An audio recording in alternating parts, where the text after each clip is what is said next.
today's class, we have scheduled for incident response. You understand, right? Incident response.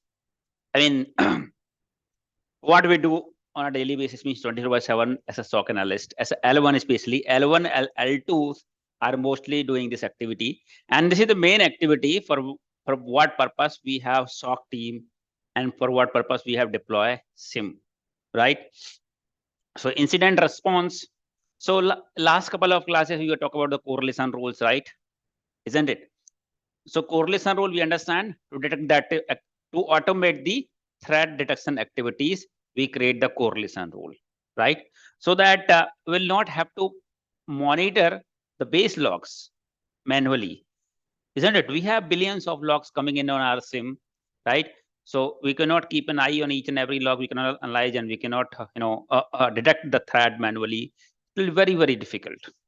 To automate this activity, we have created the correlation rules, right? So based on the various devices that we have integrated in our SIEM, we analyze the logs, right? And understand what kind of suspicious activities we can detect. Means based on a particular device, what kind of suspicious activity will detect, means what log is for what activity. Maybe set of logs, set of activities, if generate similar activity multiple times, then it is suspicious. Sometimes even a single event is suspicious or unusual, where we have to take an action. For example, Windows generate an event, Windows server got shut down. It's a single event. Yes or no? Once Windows server got shut down, it's a single event, right? We may create an alert for that as well, because server shut down. Critical servers should not be shut down anytime. For rebooting and shutdown, there is a scheduled time. You have to follow the change management process. So if any server shut down, it can be the unusual suspicious activity. Maybe attacker has shut down, server got compromised, or maybe some internal user has shut it down. So we have to verify that. It's a single event. Yes or no? It's even a single event where we create an alert for aggregation once to one single event. And sometimes single event may not be called as suspicious, may not be unusual. We have taken the example of login failure event. Single event, legitimate user maybe. But if you see, the event are high number from same username. So in this case, we have to write certain aggregation, not single event suspicious. Yes or no? So we have to identify. Writing the correlation means we have to identify the logs, right? We have to go through the logs and identify which pattern of the traffic is suspicious. We call it suspicious. Yes or no? Not a single event always, or not always multiple event. It depends on the type of activities, right? So we analyze, and then we can write in the form of correlation rules, so that we'll not have to monitor each and every logs manually, isn't it? So on what basis we have created the correlation rules, right? In a company, you may have 50, 60, 70 correlation rule, isn't it? Based on the type of devices you are having, based on what kind of logs you are receiving on our SIEM, based on that, we can automate such activities, threat detection activities, in the form of correlation rule. Get in mind? You may have 50, 60, 70 correlation rule on your ESM, on your SIEM, but not all the correlation rule are firing all the time, because some activities are malicious, suspicious, which alerts are rarely getting triggered. Those activities are not happening all the time. Some of the activities, some of the alerts that you see most of the times, right, when your company, for that I have created the incident response. We'll discuss about the incident response, but your concept would be clear. You have to think logical.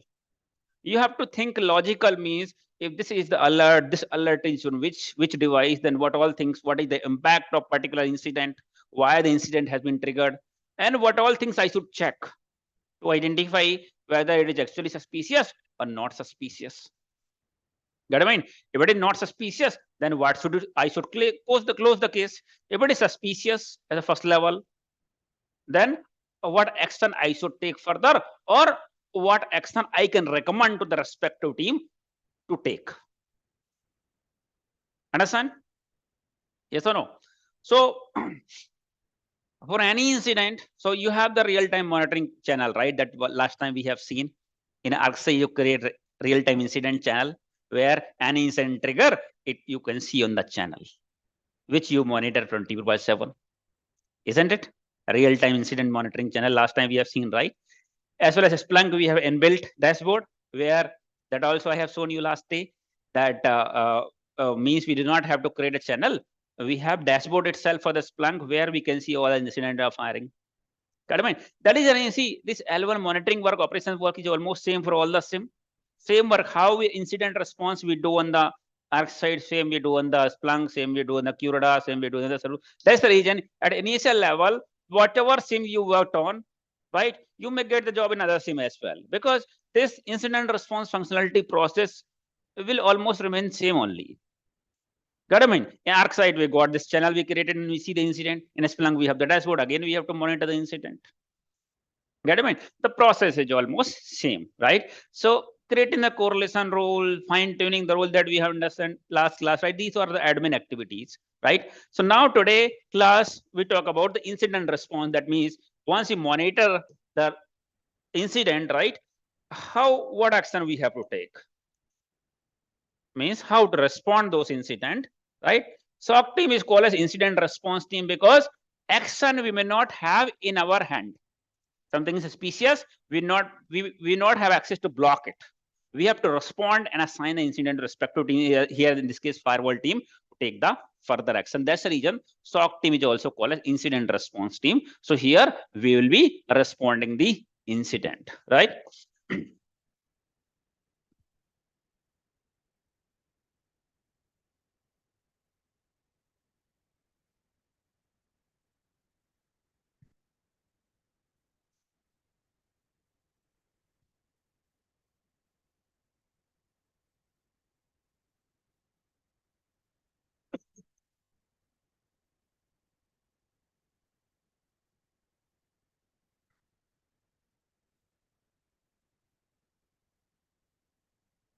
Okay, so we'll be talking about the incident response.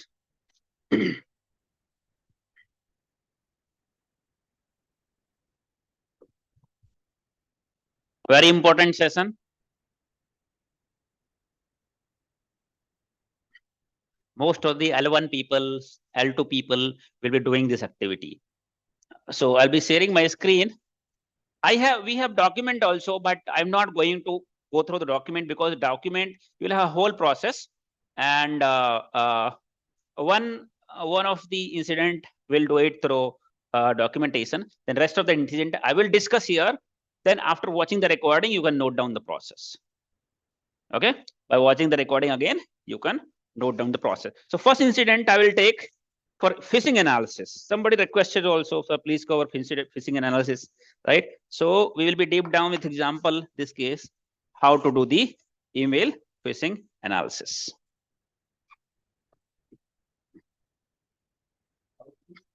I said just, so incident is phishing, email phishing analysis.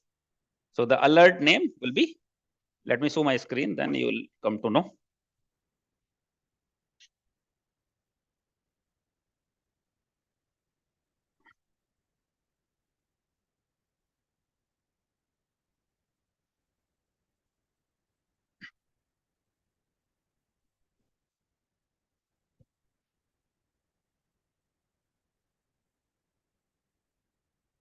ओ क्या हो गया? हाँ है ना, हाँ जिला close हो गया क्या? चलो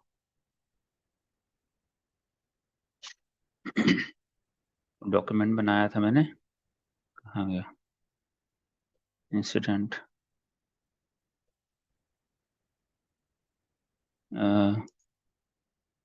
इस पे है क्या? हाँ,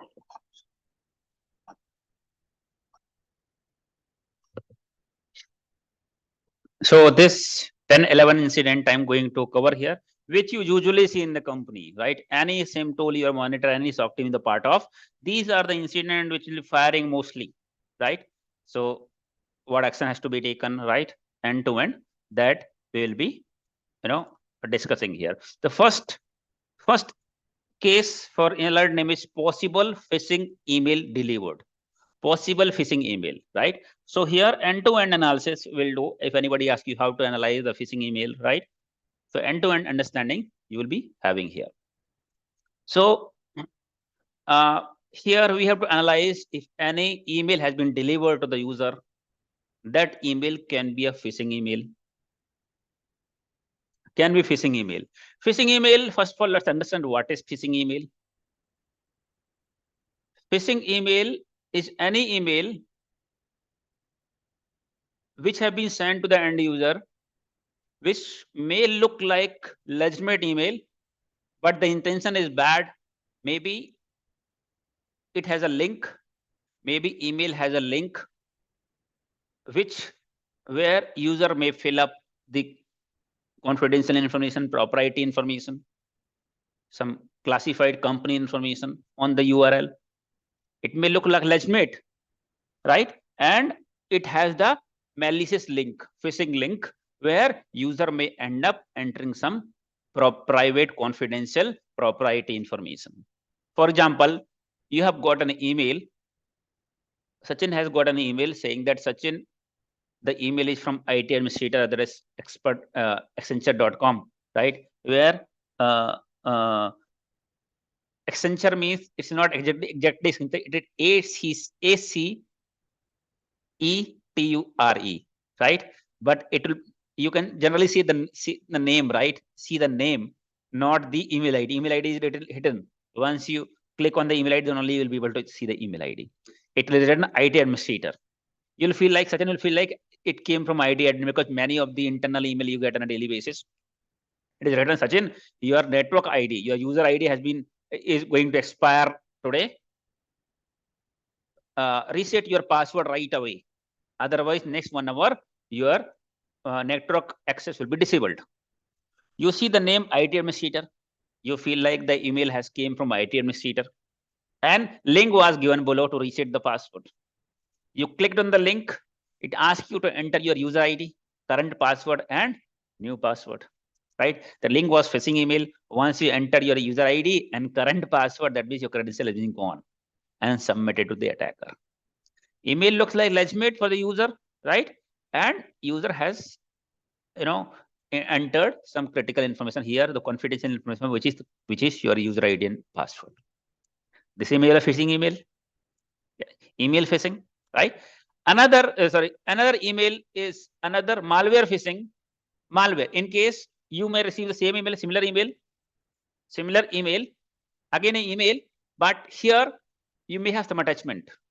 You got an email that you have won the lottery, you got a job offer, you got your monthly supplementary detail. Yes or no? It has an attachment. In that particular, it's again a phishing email, but it has an attachment where attacker are forcing you to open that attachment. And go through and respond to me as soon as possible, like that, right? So it is forcing you to open that attachment. Attachment would look like Word file or Excel file, but it is actually a program, means malware, malicious software. Once you open it, once you download and open it, it will get installed on your system. And you understand what are the type of different malwares. Yes or no? It can be a ransomware, it can be a Trojan, right? It can be a spyware, it can be a virus, anything it can be, right? So we already understand what are the different type of one. So again, it is a phishing email, right? So now here the question is how to analyze whether particular email that you have received is phishing. How to analyze and come to know this particular email is a phishing email, not legitimate email. What a parameter you will check, that we are going to discuss here. Discuss in a sense, theoretically plus practically we'll see. Second thing, if you talk about from company perspective, you can see the alert name is possible phishing email delivered. Means it has been delivered to the user. Now you tell me which device we have which detect the email is phishing or suspicious and that take the action. Which device we have in the company? Email gateway. Email gateway. Email gateway, sir. Email gateway, right? You should understand that if email gateway detect particular email is phishing, malware, or spam, then what action it will take? Will it allow to get delivered? It will deny. Deny, it will block or untie. It will block. It will block. It will block. block, quarantine. Okay, it is not drop. If you took a deny, means it has been dropped, but it is not dropped. You can log in on the email gate and you can see it. It means it will quarantine. It will block. It will be blocked on the email gateway. It means email will be still there in the gateway. You can see it here. So you understand the alert name is possible phishing email delivered. Means see, email came. Please might get back your mic on mute, please. Arpit Sukla. The alert name says possible email delivered, because if email gateway will block the email, no need to do the investigation because user had not received it, right? Isn't it? It's a daily operation work of the email gateway. Any email phishing malware email come, it will block it, quarantine it, no problem. Yes or no? Many chances where such email will come and it has been blocked, isn't it? So now the alert says possible phishing email has been delivered. The alert name is possible email has been delivered, isn't it? What does that mean? Yeah, guy, I'll remove you from the meeting if I see this much. Arpit Sukla again. इसको ना मैं उसमें ही करता हूँ. Let me put in the waiting room.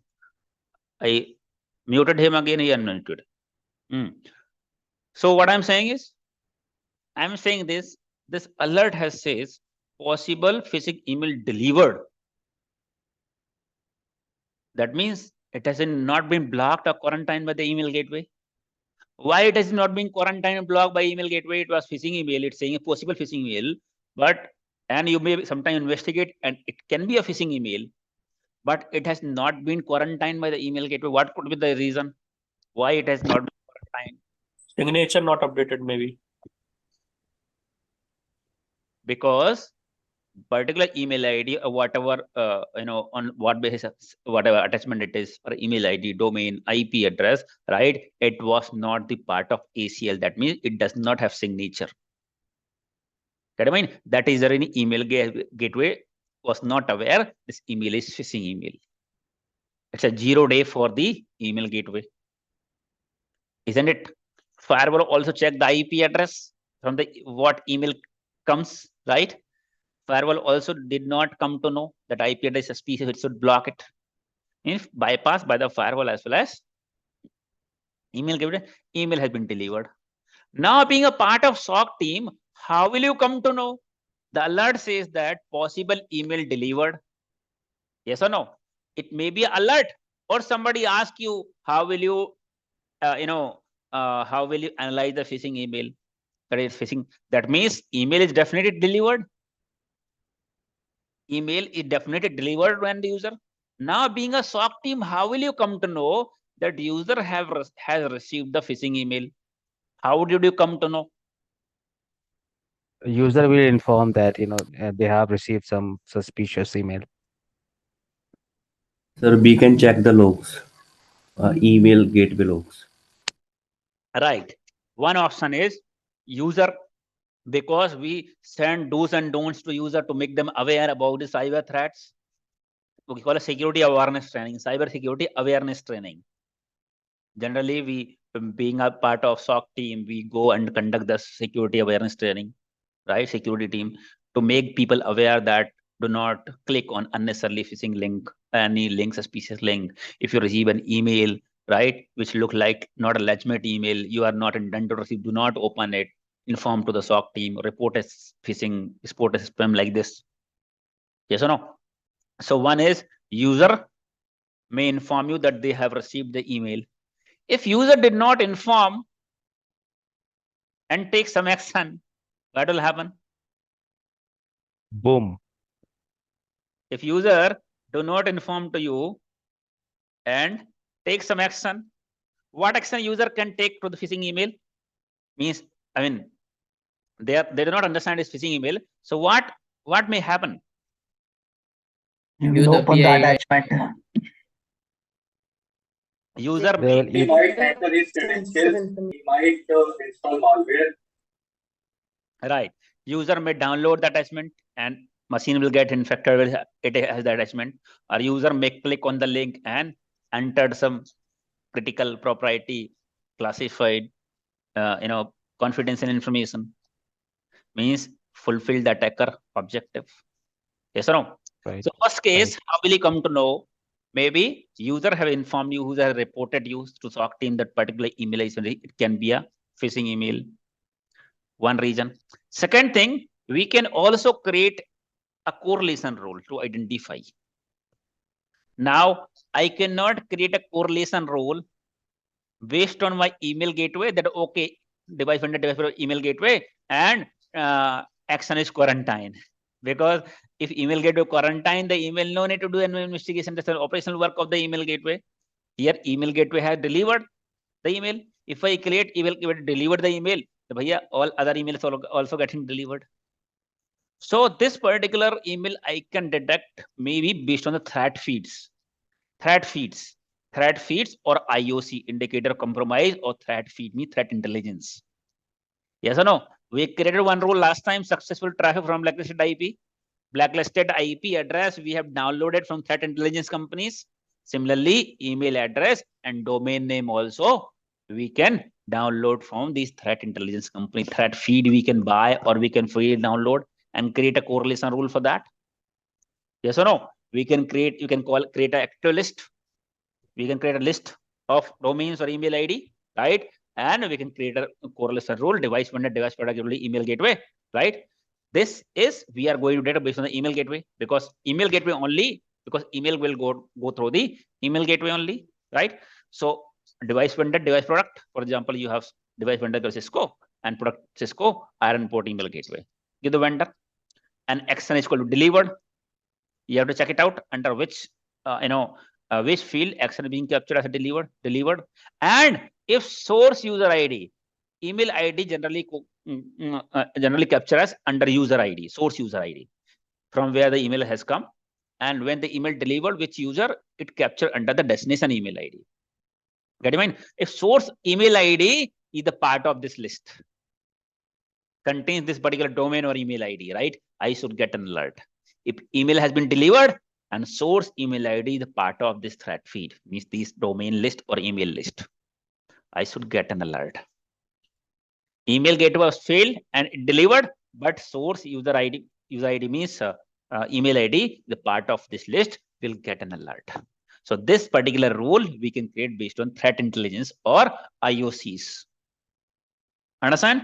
If IOC means indicator of compromise, you understand already, right? Recently, some infection happened, some compromise happened in one company. You got those IP address and email ID and everything, right? The email data also you're monitoring based on the threat feed, isn't it? So in this case, we can create an alert. So there are two ways how we'll come to know the phishing email has been delivered to the user. One is user reports, and second thing, we create a correlation rule based on the threat intelligence data. Understand? Now the email has been delivered. You came to know email has been delivered. Now we have to analyze whether the email is phishing or not. Understand? First of all, let's understand. So in first case, when the user has reported that particular email, right? Particular email ID. So particular email has received. We can ask him to forward the actual copy of the email. Okay? Getting the email, no problem. Unless you open the attachment or you enter some information in the link, there is no problem. There is no harm, right? So we will ask user, do not open that email, right? And forward the actual email to us if he has not forwarded. If we got it, through alert through our through our ESM, through threat intelligence, the email has been delivered, so we can check it out which user has been delivered, right? Then we can ask the user to send, we can ask him whether you have opened or not. If user has opened, we'll discuss the further investigation what we have to do. But further we have to understand, first we have to identify whether it's phishing or not. Then we can check. Initially we can ask whether he has opened it or not. Please do not open if you have not yet opened.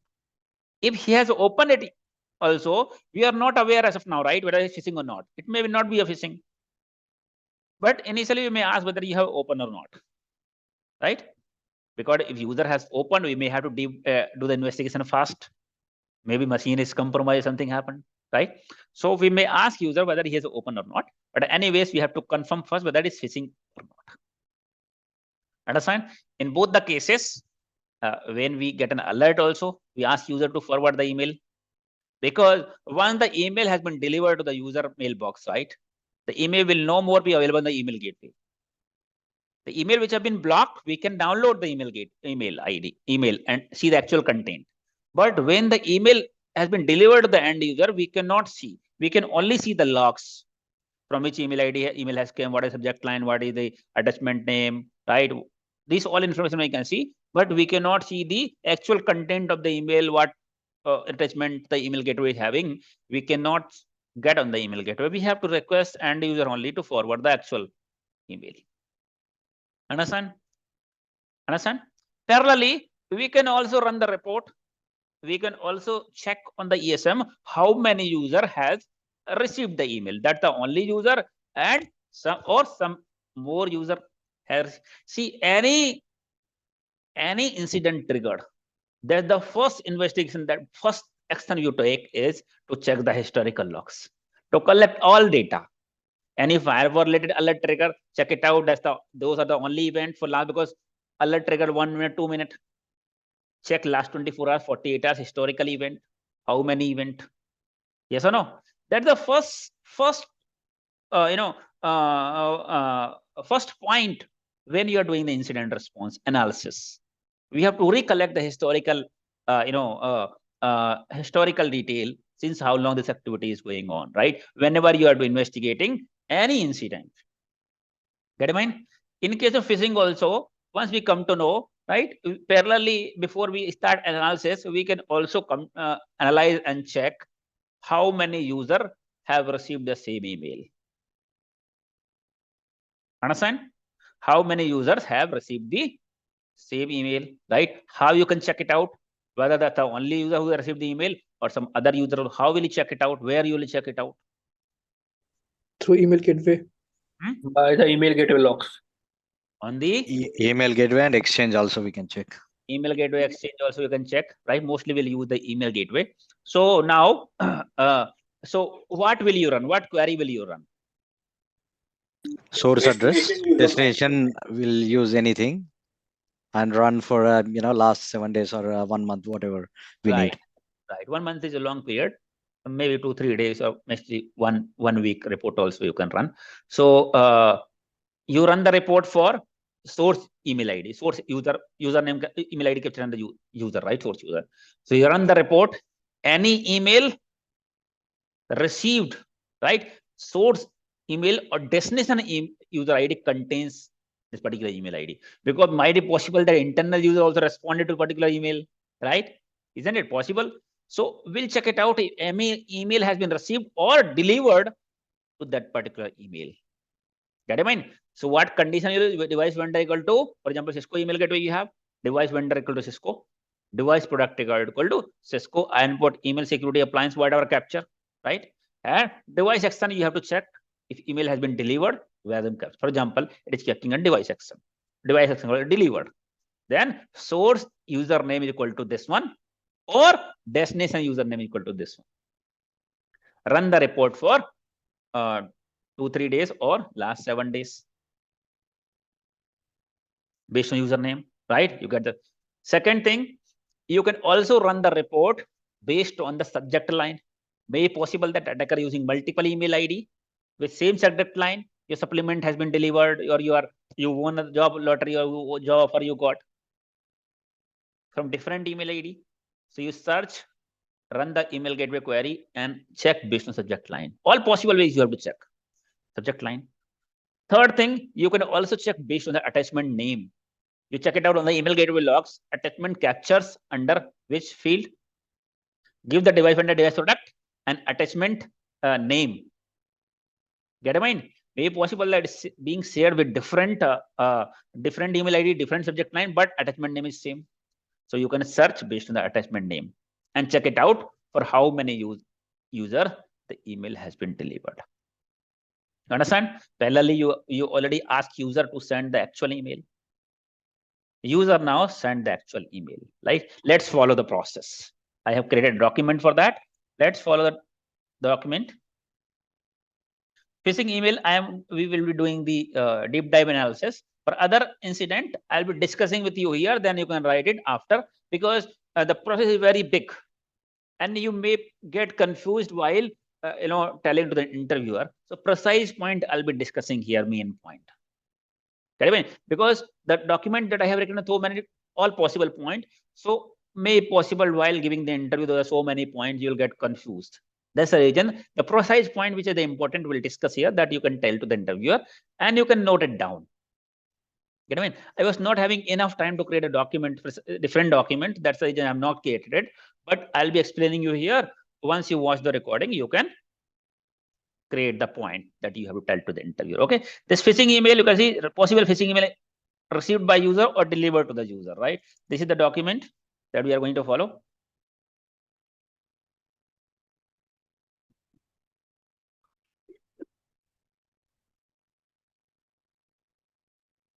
Okay. And now phishing email analysis and remediation. Incident analysis, right? Now, what are all things this is having? To analyze and respond. Objective is to analyze and respond to the 𝐓𝐽𝐬𝐧𝐢𝐬 alert triggered for possible phishing email delivered to the end user, right? The alert name was possible phishing email delivered, right, to the end user. So that is one way, and second way, maybe the user had reported, right? Both the cases you have to do the same analysis. Understand? Incident analysis steps: identify the context, identify domain, IP link, attachment detail, identify overall endpoint security status. All these 5 parameters we are going to discuss here. Identify the context. Now you receive the email. Now, first process that I have explained that you have to follow means you have to check it out. Which user has been delivered, that I said, ask him to share the copy of the email, right? And check it out, the report, how many users received the email, something like that. Now you got an email. Now you have to follow this process. Identify the IP address domain of the source email ID. Let's do the practical first here, then we'll do it here. Get it? So you got an email ID. You can see I have a phishing email. First of all, let me disable my antivirus. Otherwise, it will capture. I think it is disable, not disable. Let me check.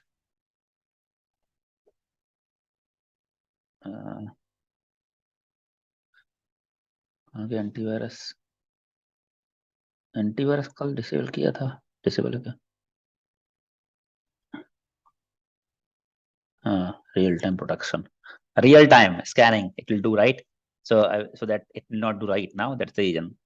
So when you ask user to forward the email, user has forward, right? You can see this kind of phishing email. I received it, so I am sharing one example. I will search subject line. Same example will be taking how phishing email looks like.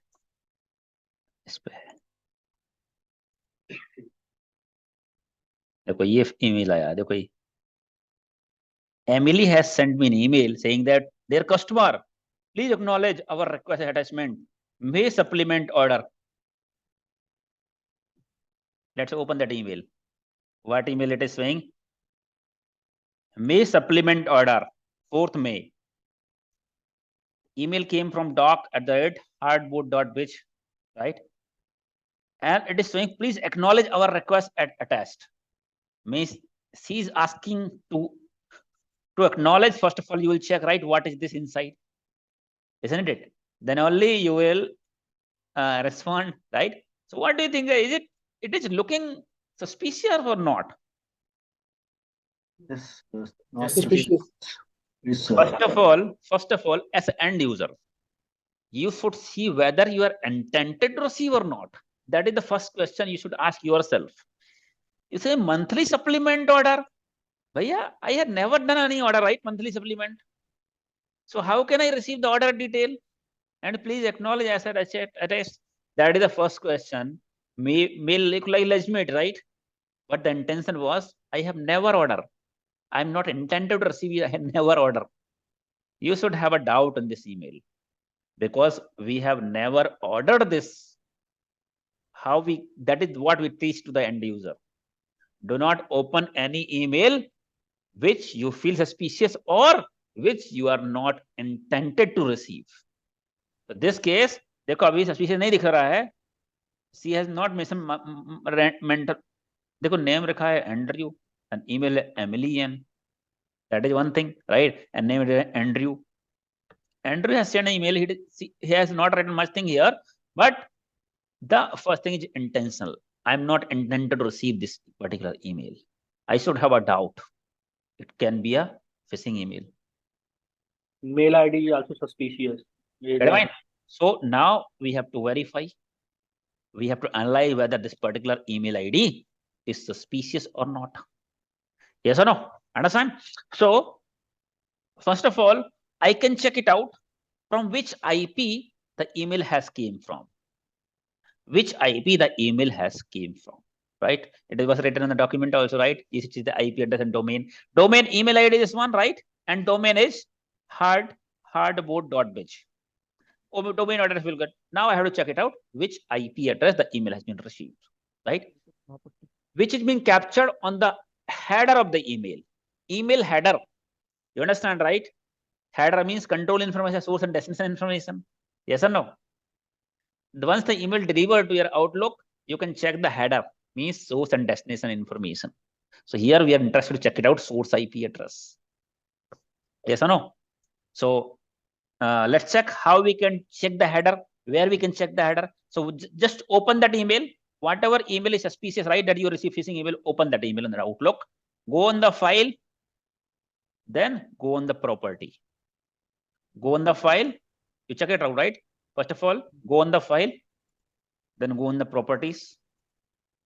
You can see internet headers. You can see internet headers.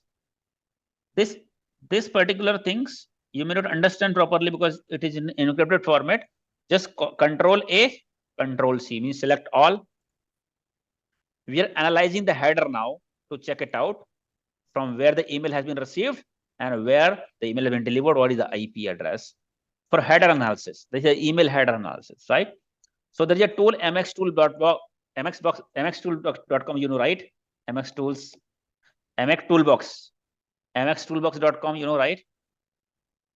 Go on the mxtoolbox.com and you can see analyze headers. Click on analyze headers, enter the header. Okay, click on analyze. You can see multiple things. SPF alignment not found, SPF authentication not found, 𝐓𝐫𝐚 alignment not found, 𝐓𝐫𝐚 authentication not found, authentication mechanism, right? SPF record is authentication mechanism, 𝐓𝐫𝐚 is authentication mechanism that ensure that it is coming from right domain, right email ID. But in this case, all are not validated. Second thing, let's check. You can see this server godaddy.rx.com, this one, this is SIEM XPERT.com. you can see the email has at what time they have initiated. They have initiated email 7:37 on 4th May 7:37. So this detail 4th May, this detail is from sender. This is sender detail. You can see SMTP server IP address, email came from. So you can see the first timing is your time, the sender time. You can see 47 is the sender timing, right? This here, this information is sender information. The email has been delivered. You can see this IP address, this particular IP address belongs to our IP address 417 GoDaddy IP address, because our email ID is hosted on the GoDaddy. This email ID is GoDaddy internal server. It is captured. Both are GoDaddy IP address. The email came from, यहाँ पर आपको detail information मिल जाएगा. You can see from this particular email ID .emily to you can see to whom it has been sent, unclosed recipient, because maybe user has marked BCC to us. BCC. He has marked BCC to us, so it may send multiple BCC user. BCC means, if you understand, right? If I send an email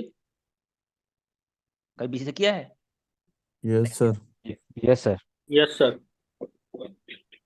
Blind carbon copy. देखो ये करो, email देखो, यहाँ पर option आएगा BCC का, हमारा option आता है BCC का, सब्जेक्ट लाइन CC, एक ऑप्शन यहीं पर आता है BCC का। अरे जीमेल में तो आसानी से मिलता है, यहाँ पर BCC का ऑप्शन कहाँ गया? CC, हाँ ये देखो BCC आ रहा है, ये देखो।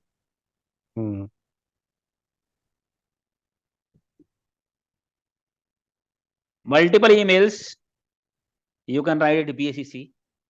Once you write BCC, right, the user who has received this email, right, he will not come to know which all user the email has been sent. I can enter multiple email ID here.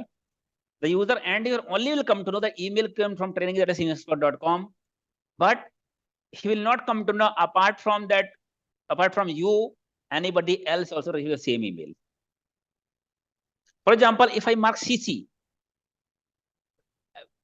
generally you understand to and CC means? CC means copied to.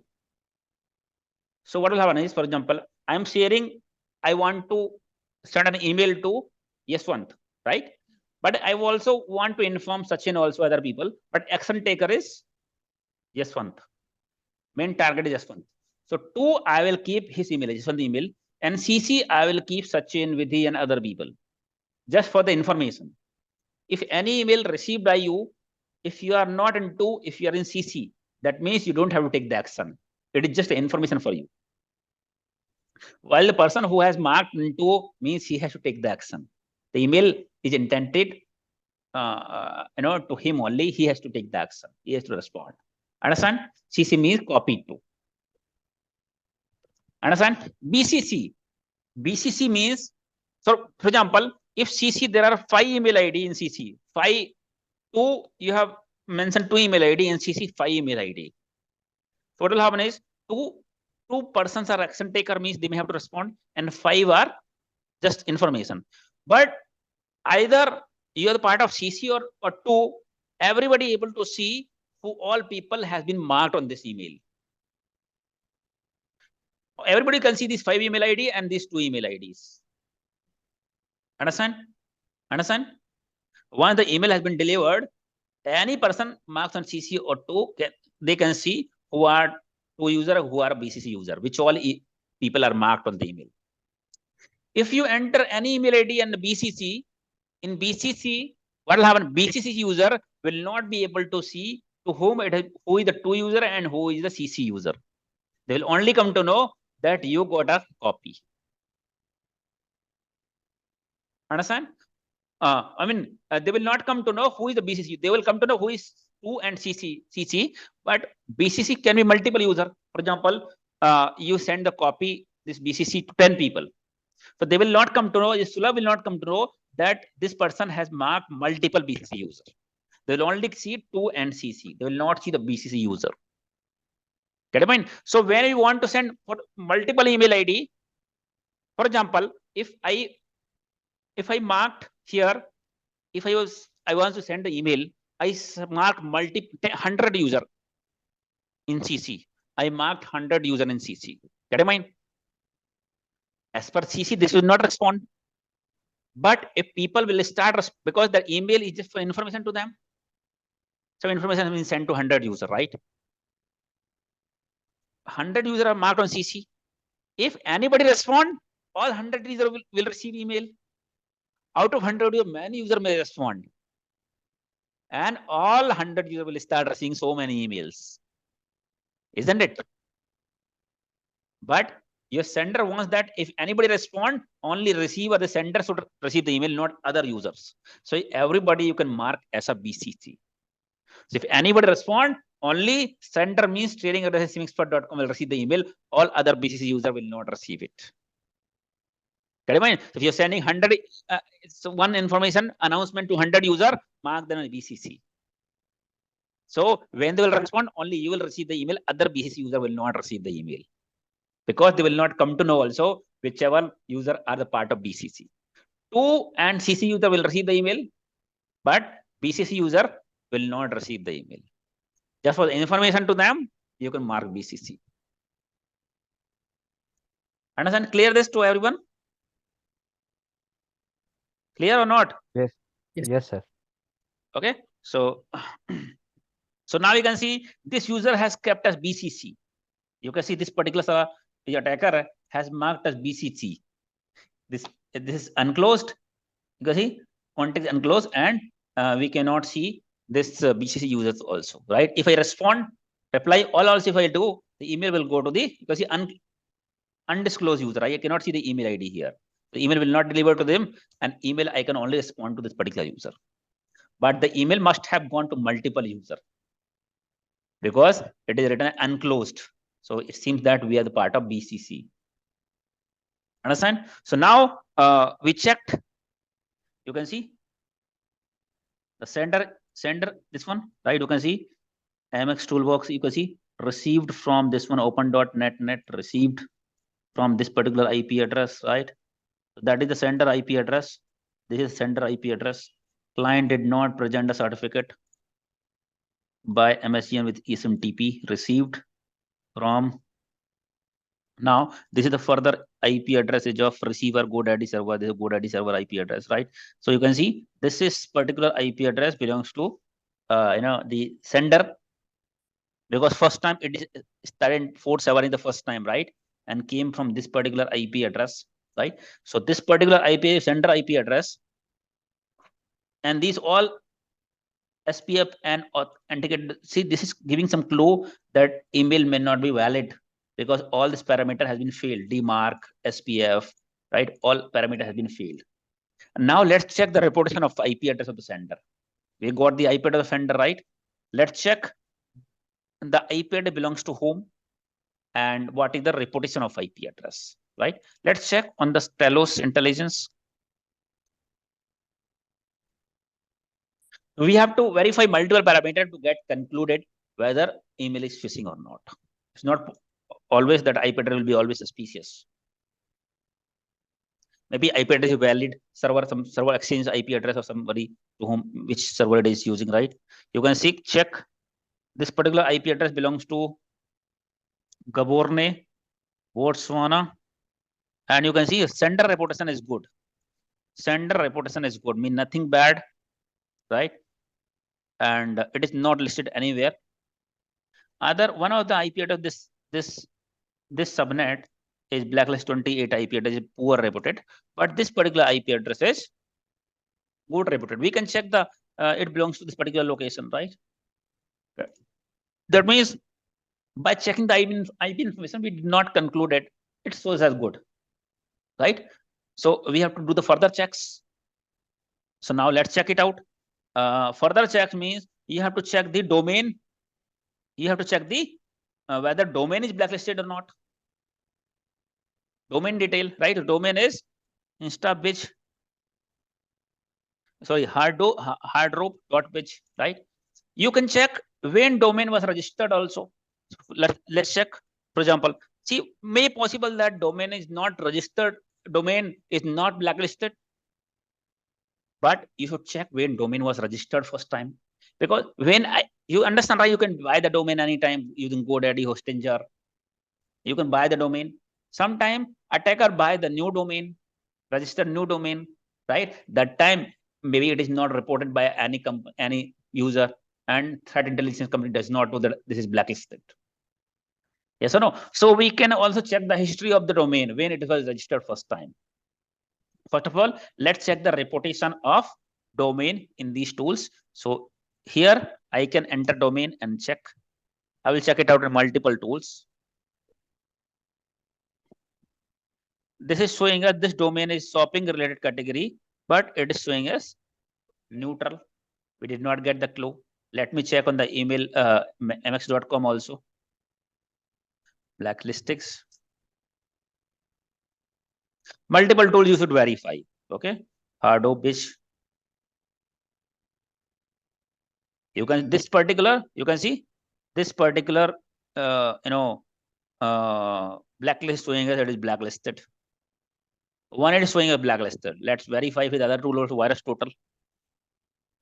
So multiple tools you verify. go on the URL, or maybe go in the search directly and enter IP address, domain name, anything.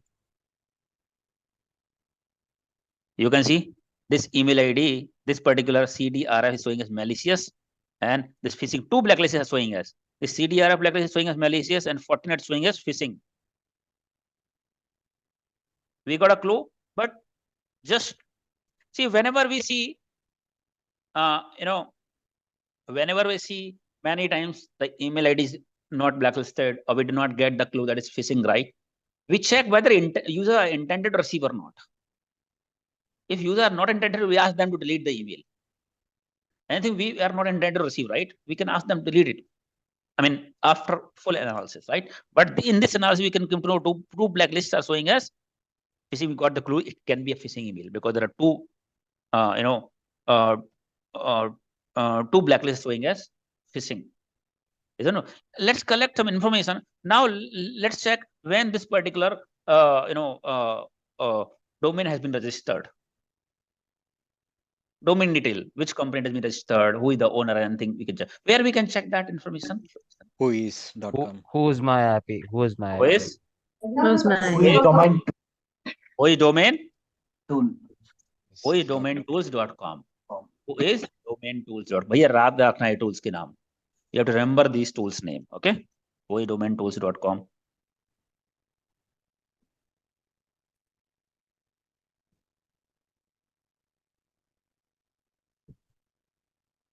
Let's write this information and check.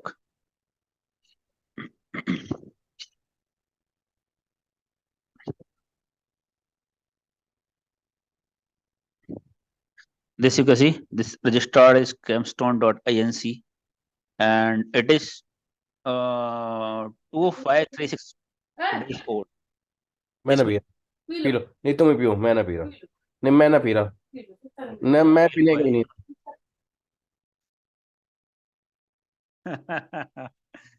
क्या है? You can see created in 2014. You can see 2014, and it's going to expire now, but it is registered in 2000. Means it is not a new domain, right? IP location is, you can see the location, you can see it here, everything. But we understand this is not a new domain, right? Updated on 2022. Maybe it can be a spoofed email. We cannot say that this particular, email, this is the particular email has been sent to this particular company only. Maybe somebody has spoofed that any SPF was record was not matching. Maybe somebody has misused that particular domain, right? But we can see this email domain has been registered. Many times you will see, in your class already I have got Domino's MACD example, right? In MACD case, we have seen domain was registered 13 days before only. Yes or no? That's why it was not blacklisted, many companies, but it was recently registered. So we can see it can be a phishing because the domain was recently registered. In this case, domain was not registered recently, it is long. So domain perspective, we are fine, means we do not find anything malicious based on the domain reputation, domain registration, right? But reputation, we got bad for 2 blacklists. Now, here we checked what all things we checked. We checked IP address. IP address was not blacklisted. I think one blacklist was showing blacklist. Only one blacklist, right? But most of the time it was not showing blacklist. We checked domain reputation. Domain reputation was bad in MX Toolbox 1 blacklist and Varas Total 2 blacklists. Get it? Now in this email we have attachment also. In the email we have attachment also. So we can check the attachment whether it's malicious. How we can check that? Hash value. Sandbox. Copy. You should not do it in your system. Get it? There are chances maybe system will get infected. So we should do it on the sandbox, means isolated system which is not connected to the production network, which is not connected to your network, company network.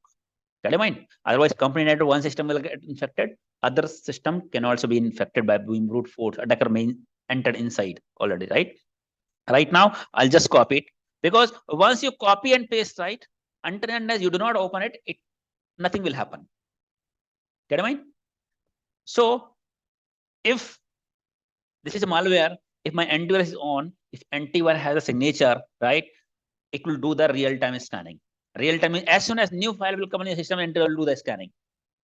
If it is detected, it will take action. Otherwise, it will be here only after scanning.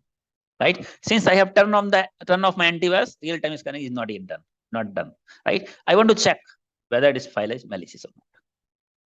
Understand? Verify. I received an email. I can check particular attachment is malicious or not. Anytime you can check.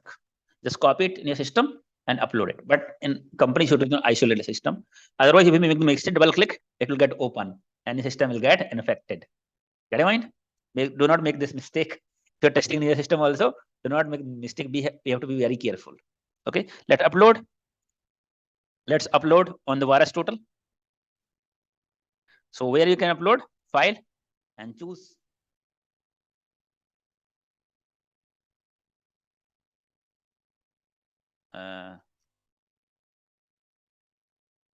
File क्या नाम था उसका monthly कुछ नाम था ना हाँ supplement order May supplement order. ये क्या है 30 vendors and no sandbox and no sandbox flag this file as a malicious because 30 vendors have flagged this file as malicious. You can see what they are trailing. Trojan, yeah. Trojan, most possible variant of this one, Trojan, dangerous object, malware, right? You can see how many vendors, all Trojan. Yes or no? तो क्या है file Trojan मतलब malware है या supplement का detail है is this our supplement is this our supplement और it's malware It's a malware, sir. Malware Trojan. Malware, sir. you can see this is the hash value of this particular file. Get mine? You should also run based on these checks hash values. Maybe possible that some user have received a different email with a different attachment name, different email ID, different attachment name, but program hash value will remain same, right? If your name also you change, hash value will not change unless you change the content. But malware means software. If they will change the content program, the software itself will get changed. So generally, attacker will not change the program, but they will change the name. Get one? If instead of uploading the file here, if this is the hash value, right?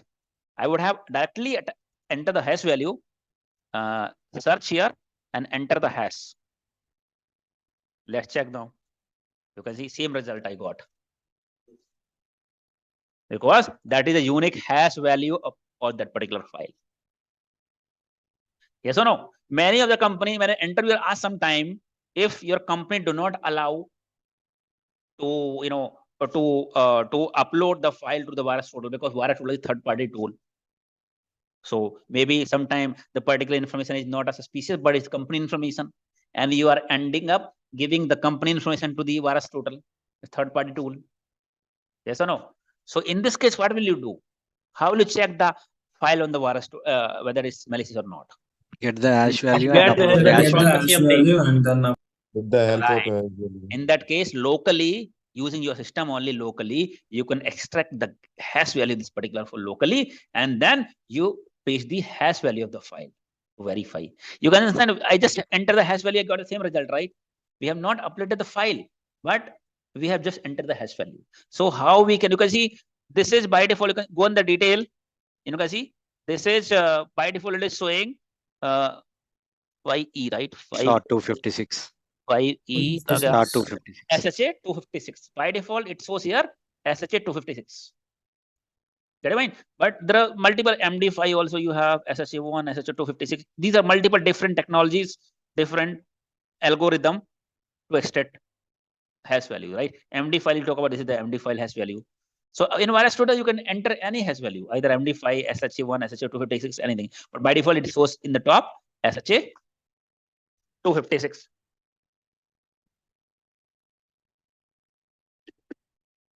If anybody asks you how to check the hash value of the file, you have one option to upload on the VirusTotal. And there are many other tools available on the internet where we can upload the file and check the hash values. Get it, mind? But here in this case, I have to check the hash value locally. Get it, mind? Locally, I have to check. That means because I cannot upload the file on the internet. So how we can check locally? PowerShell. Using the command prompt. PowerShell. Get hash. Go here, Get hash command.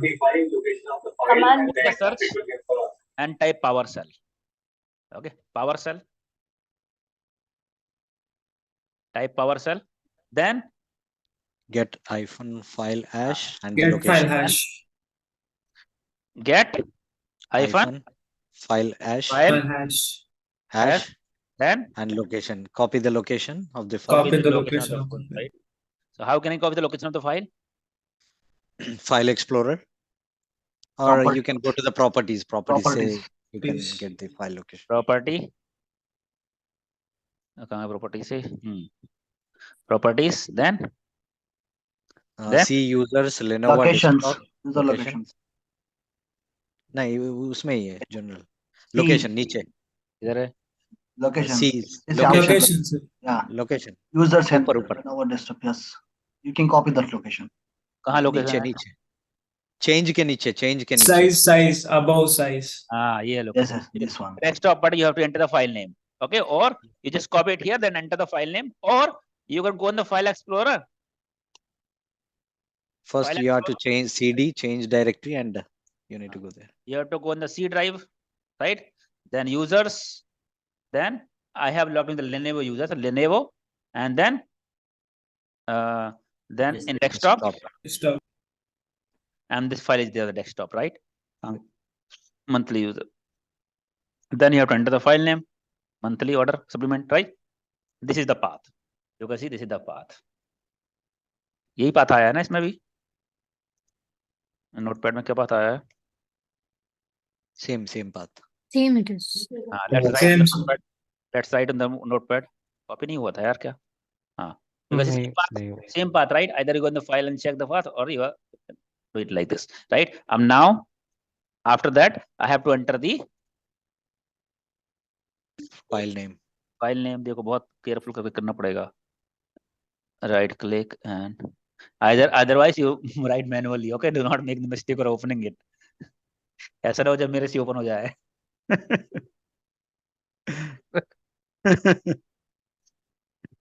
ठीक है?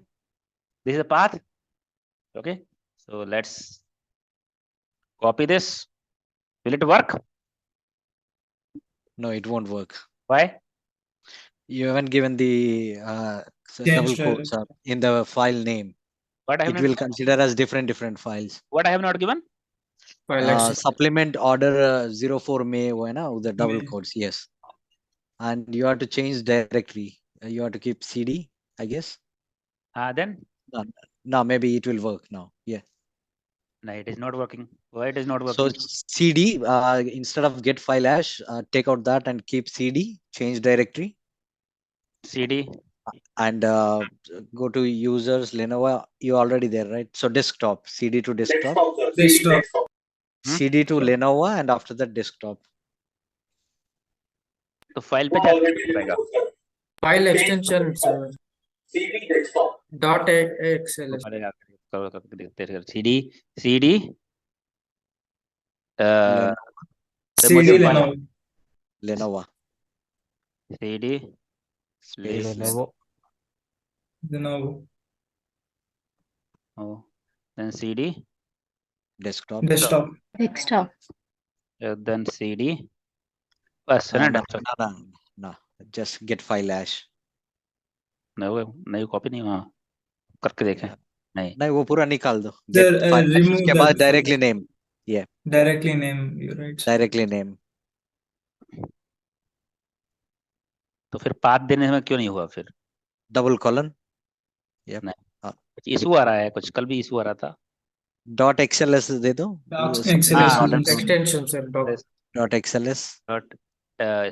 क्या है? XLS है, कुछ और भी है. Properties. Dot XL access. XL access. SX. Sorry, XL SX. SX. SX. And double quotes. Double quotes. अच्छा कुछ double quotes 𝐓𝐫𝐚𝐢𝐧𝐢𝐳 XL X double quotes. अभी देखो आ गया। अगर हमने पहले भी किया होता, अगर विदाउट, देखो इसी लोकेशन से अपने करते अगर, तो भी आ जाता।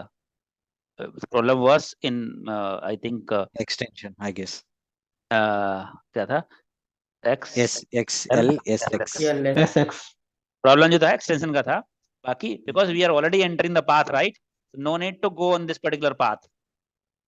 If you go on this path only, initially we were on the same path only, right? Because see, CD user Correct. right? Sulabhji, I have a doubt here. Hmm. You have saved the document to your desktop, right? For example, if it is a malware, Trojan, like virus, then that is okay. If it is a worm, kya hota hai? I said it already. You should not do it. You should not. But in a sandbox also. You should do. Sandbox is isolated environment. Sandbox has been designed in such a way so that because it is part of guest network, not on the production network.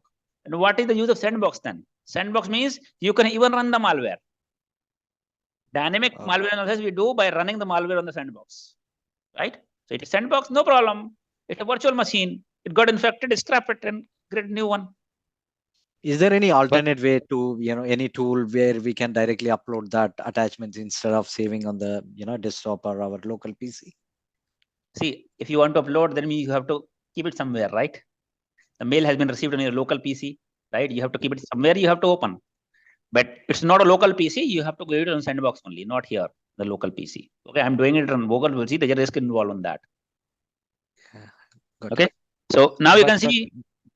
But Sulabh sir, actually in the real scenario, in working in a company, when we have to check some files like this on the sandbox, so in company they will provide any system which is not connected to any network. Right. If you're doing this kind of analysis, you should have a system where you can use a sandbox, where you can do the kind of analysis.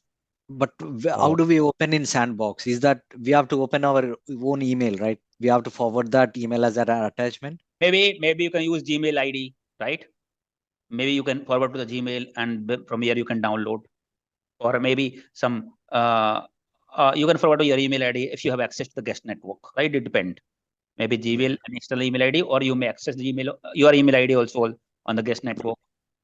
Okay. I mean, that machine, that isolated machine sandbox should not be connected to the production network, right? Otherwise, the attacker will gain the access to your network. Got it? So this you can see by default it is showing SSH 256, right? Has. If you want to change the algorithm, then you write means you want to do MD5. MD5. So you can do hyphen algorithm algorithm. ये सही है क्या spelling? Algorithm MD5, right? MD5. You can see this is the MD5. By default, it was showing 256, right? Then you have by default if you're not writing the algorithm, it is showing 256. हमने virus total में दिखा showing 256 by default, right? But if you want to change MD5 or 256, 512, anything, right? You just give hyphen algorithm and check it out. This is what we have checked locally, right? Now you can see you got this, right? I think it will just copy. Okay. Now we can put this on the virus total. After that, just do extract it on your system and do it. Check it here. Means no need to upload the file. Right? Sometime enter ask this question that you are saying that upload to virus total to verify, but virus total is the third-party tool, right? We should not upload this file. So you can see that we can extract the hash value on a local PC, and then everybody do this activity at your home. Okay, not the malware file, but any file, any other file also extract the hash value. How you can extract on your system. Okay, then you upload it. So this particular things we came to know. This is the analysis that we have done, and we came to know the file is malicious. When we do the analysis of IP address, we did not find it's malicious. When you check the domain, couple of blacklist companies, threat intelligence companies said that it is blacklisted. But when we uploaded the file on the virus total, we came to know the file is Trojan. When the file is confident now, the file is not a legitimate file, it's a Trojan. What action has to be taken now? Block it in the email gateway. First action is we have already collected the information, right? At the initial point of time. If you have not collected, we have to collect it now to check it out. Now we are confident this is malicious. Now check it out, which all user have received the email. If you have checked it previously only on the first step that I have asked you, right? Or if you have not checked it now, because the file we are confident that file is malicious. Phishing email, that email is phishing email and has the malware attachment. Now collect the information which all user, now write the query. How many users received it? Based on the source email ID, you write the search email gateway. Based on this attachment name, based on the subject line. Yes or no? Based on subject line, you search it. Check it out, right? That is information. You check it out how many users have received this email. For example, if 1 or 2 users received 3 emails, you ask them, maybe you have to call them. If 2, 3 users, you can call them. If there are users are multiple, right? Maybe 70, 80 users, you will create a list of users and ask service desk to call them and ask them to delete the email. Yes or no? Get a mind? For example, 1, 2, 3 users have received it. Then you can call yourself and ask them to, because if you have the contact, some company, you have a product-based company, you may have access to check the user details. What is the phone number? What is the user detail? Yes or no? If you don't have, then you have to forward this email to IEM team and get the user detail, or ask them to reach out to the user to delete the email. As well as we have to check with them whether any user have received the attachment or not. If user has received the attachment, machine has been compromised. Understand? Understand? Yes or no? Machine has been compromised. Then malware infection, machine is compromised. What is the first action we take? What is the first action we take? Isolate the machine. Isolate the system from the network. Isolate the system from network. Get what I mean? So isolate the system from the network, right? If there are multiple users, then maybe some users are not reachable. Some users are work from home and not on the shift. Yes or no? We have asked service desk team to, whenever you call user, ask them to delete it if they have not opened it yet. If they have opened it, we'll ask desktop team. Or if we have EDR tool, we can isolate the system ourselves. Otherwise, we can ask desktop team to isolate the system, or network team to block their MAC address on the network, so that system can be isolated. Yes or no? If user said that he has not opened it, we can ask him to delete it permanently, shift delete on the Outlook to delete the email permanently. If user is not reachable, in that case, may possible we cannot keep calling them. Somebody asks you, then instead of that calling, you can send an email also. Remove this email. Why we are not using email right now? We are calling directly user. We are not sending email. You receive this email, to delete this email. Why you are not sending the information on the email? Why we are calling them directly? Because they are out of reach. Out of reach. They are not login to see. But after login, they can check email, right? Right. Also, user might be curious to open and see what attachment it has. Maybe before the user has opened maybe it's right. Maybe before the user has opened your email, maybe the user has opened the phishing email before. Phishing email, yes. We are not following the email process here, because it's a very critical, right? The phishing, direct impact. That's the reason we ask the user who are not reachable right now. Maybe they're week of today, they did not pick up the call. We cannot call them all the time. But may possible that morning they have said, morning they open the email. In that case, we can ask, IEM team to disable their network ID. Disable their network ID means they will not be able to log in. They will not be able to do the work. But I mean, if they're not able to log in, they will call service desk team to check why I'm not able to log in, why I'm not able to do my work. Then they will inflame. They will check their username, whether it's a part of direct infected user or not. But if they are, they will tell that this is what happened. Sir, and they will, yes. Actually, we are not able to find through the hash value for fresh one. What? Sir, some file randomly I pick and through it, I'm checking through the hash value, so I'm not getting the result. Virus total. Maybe where you are until unless we upload the document. While we are uploading document, then we will get through the hash value as well. Means I'm not getting you. Sir, through the hash value, we are not getting result on virus total for a new file. Okay. Until we upload the that file. Of course. See what happens is virus total has, you can see how many antivirus engine. They are having 59 plus antivirus engine, right? If any new file, then of course it will successfully compromise will happen. In this case, any antivirus has not have the signature out of, you can see 59 antivirus, then it will be successful compromise. That is the reason you have to check. Maybe I think whatever I understood from your question, you're saying that maybe it's a new malware which have been delivered. Yes, or which have been delivered. When you check the virus total, it's showing as clean. 0-day attack. It's clean, but if you open, it will get infected because it's a kind of 0-day malware. When none of the antivirus have signature, then that is the reason we have to use our logic also. We cannot trust only these companies. We have to check whether are we intended to receive that email. If not intended, it is coming from from our vendors, coming from any customer's domain, right? If not, then delete that email. That is the best practice that we have to follow. Not always. Sometimes 0-day attack. There is a reason company get compromised, right? You have the antivirus also in the system, right? The antivirus vendor has not captured. The email get what failed. There might be possible it's a newly created and virus total also not updated. Out of 59 antivirus engine, no antivirus engine has identified it. When I received this email, when I checked, only 2-3 vendors identified the malware. But other vendor has now been time, it has been 3-4 months now. All other vendor has also updated the signature. That's the reason. You can see few vendors is still not identified.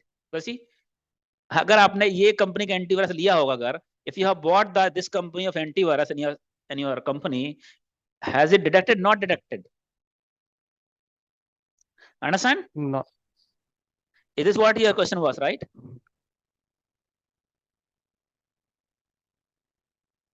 मतलब sir मेरा एक question है कि when if we have how we'll finally come to the conclusion that whether this file is malicious.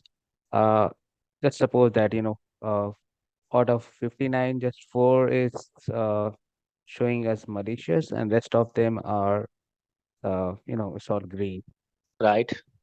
So 4 is showing malicious, right? 4 is showing as malicious. That is enough for us. One thing is that email is not coming from legitimate source, right? Second thing, this antivirus showing as malicious, so we'll go with that. Okay. And if any of the end is showing as clean, right, and the user is also showing it's coming from legitimate source, or then we may leave this as it is. Get in mind? Still, if you want to analyze, you can analyze on the sandbox before opening it. Analyze it and check it out where it is. You can check the data also, which IP it is connect. If it is trying to connect somewhere, you try to open on the sandbox and check the behavior.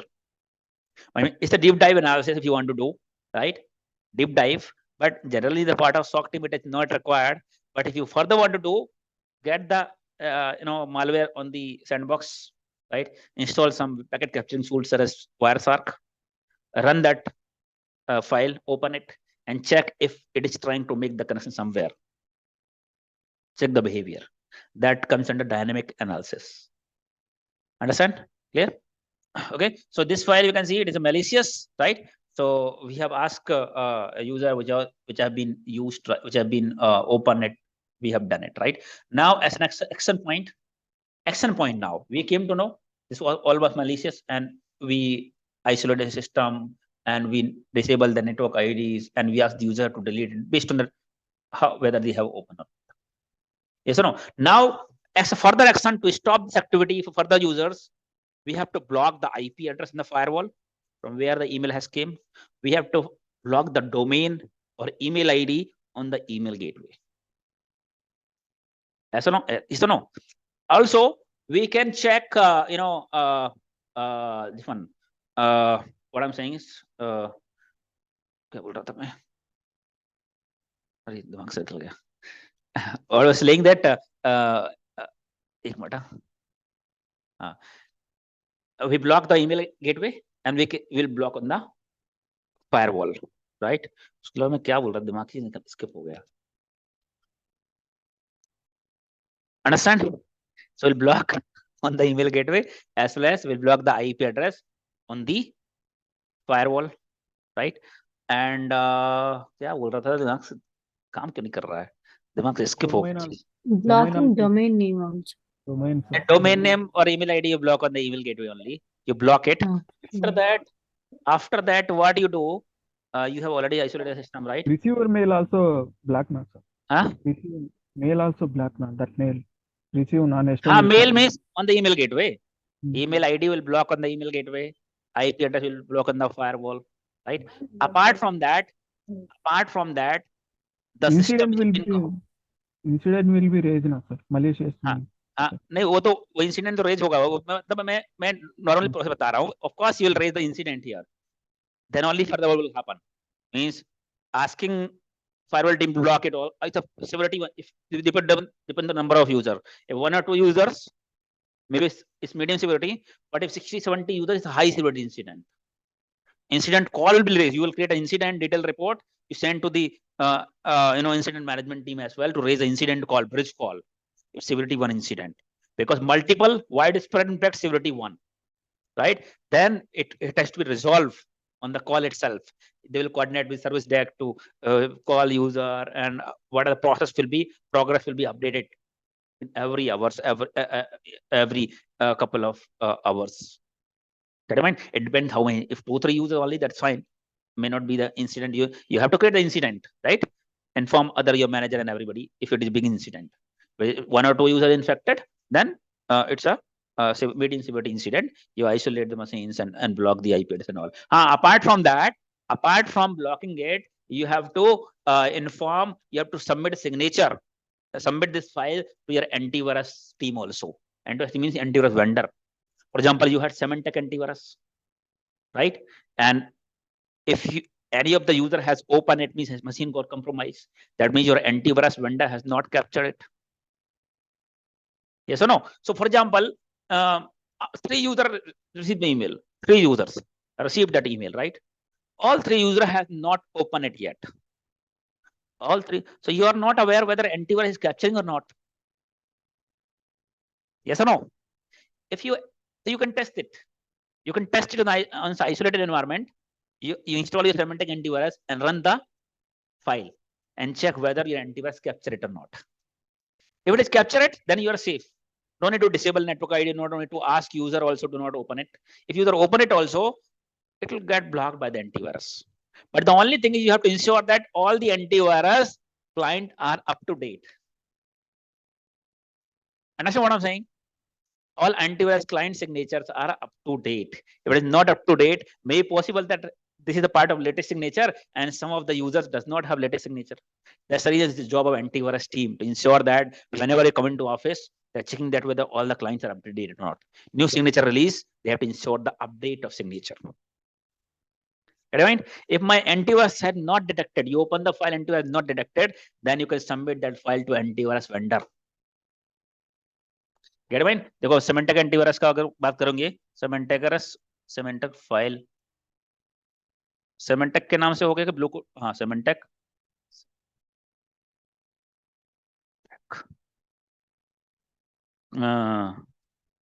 File submission, Symantec file submission.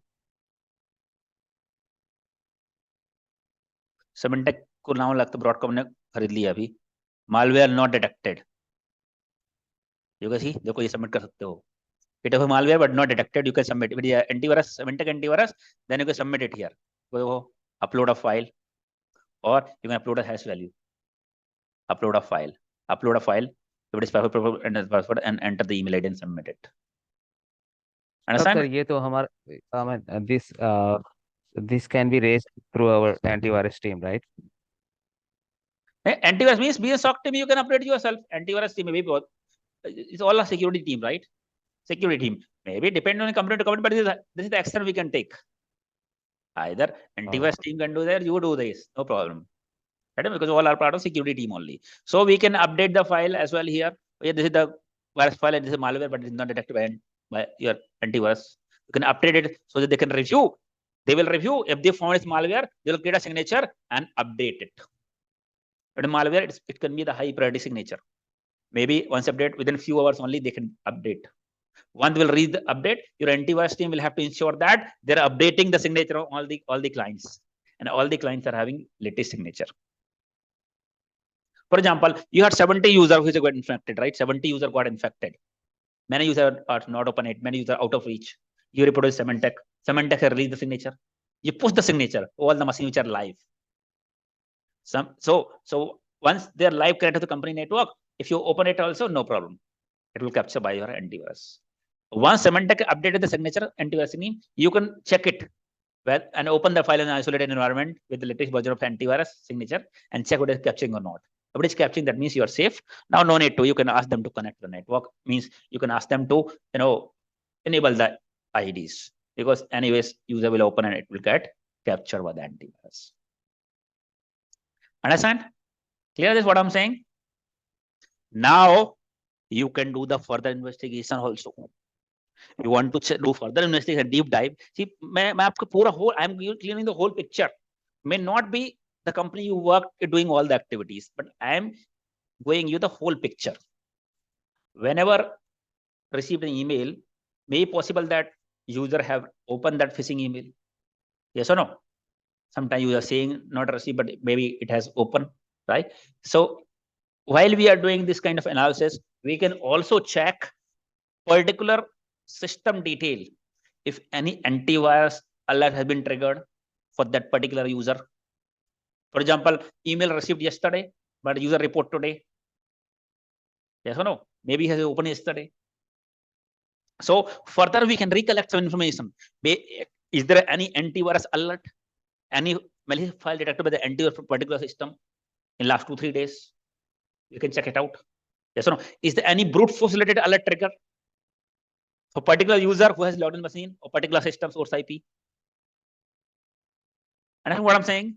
Any brute force related activity happen, alert trigger, or we can check based on the IP detail. Maybe alert has not been triggered, but because number of attempt was less. So we can check antivirus alert, or we can check the field login attempt, particular Windows login field attempt, particular user. We can also check any IPS related alert triggered. Maybe something has been found out, IPS detected it. IPS related alert we can trigger. We can check its firewall traffic. Maybe machine got compromised and we can see some malicious traffic going towards particular destination. You check successful traffic, denied traffic, all traffic, you analyze it. Wherever it is trying to connect, which port number is trying to connect.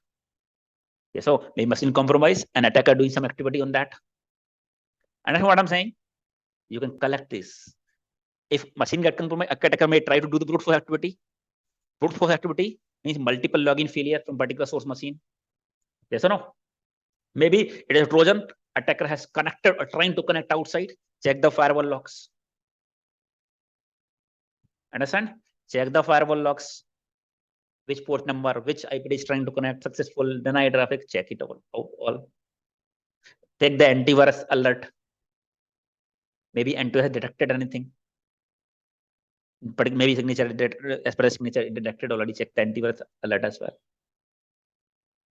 Understand? Check any IPS alert has been triggered for the same source IP address. So these are the couple of deep down you can do further investigation, whether it's compromised or not. Understand? Yes, Clear? See the deep down that we can do. So what happens is, now let's conclude this. Let's conclude this. The whole thing that we have done. Let's conclude this. So phishing email, SOC team will come to know based on 2 sources. One is maybe alert you'll get from your SIM based on threat intelligence data or IOC data. that list of email ID or domain you have loaded, right? Based on the email gateway the rule you have created. Rule will trigger. Second thing, maybe user may report it. The user report or basic threat intelligence. Now, alert been triggered. Then in both the cases, if you receive an email alert, both the cases, you have to ask user to send the actual copy of the email, because email has been already delivered. We don't have actual copy of email. Yes or no? Both the cases will ask user to forward the actual copy of the email. We'll get that copy of the email in that sandbox. Sandbox, right?